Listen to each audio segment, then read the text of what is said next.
1.3 billion pesos. Ganito kalaki ang iniwang pinsala ng superbagyong uwan sa probinsya ng Pangasinan. Kung ang iba hindi nawala ng tirahan, ang iba naman pinasok ng tubig baha ang kanilang mga bahay. Pinalala pa ito ng epekto ng storm surge o daluyong. Pero ang baha, bukod sa natural na kalamidad, dulot din ng baradong daluyan ng tubig, partikular na ang mga ilog. Para matugunan ito, sinimulan na ang river rehabilitation at kasama rito ang river restoration ng Parungking River sa bayan ng Kalasyaw.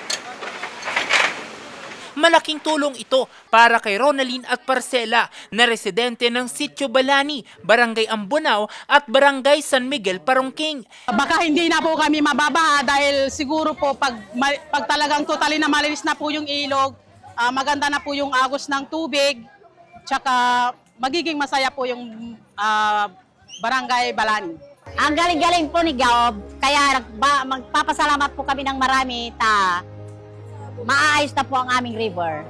Maraming salamat po, Gob, sa inyong aksyon sa aming barangay. Layo nitong linisin ang daluyan ng tubig sa mga ilog sa pamamagitan ng pag-alis sa mga basura, putik at iba pang nakakasagabal sa natural na daloy ng tubig. Pero para maging matagumpay ito, hinikayat ni Pangasinan Governor Ramon Monmongico III ang buong kooperasyon ng mga residente at ng mga LGU. Kailangan ang kooperasyon ng bawat isa. Hindi po dapat tayo magkanya-kanya dito. Because to solve the flooding issue of one LGU, kailangan ng kooperasyon ng isa pang o mas marami pang LGU.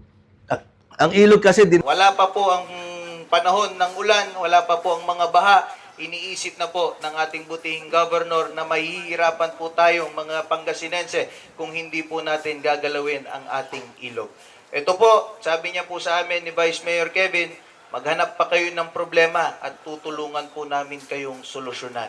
Isa pa lamang ito sa mga hakbang sa katuparan ng mga pangako para sa buhay na ang galing sa probinsya ng Pangasinan. Nauna nang sinimulan ang river rehabilitation sa Limahong Channel sa bayan ng Lingayen nitong Enero. Jose Robert Inventor, RNG News.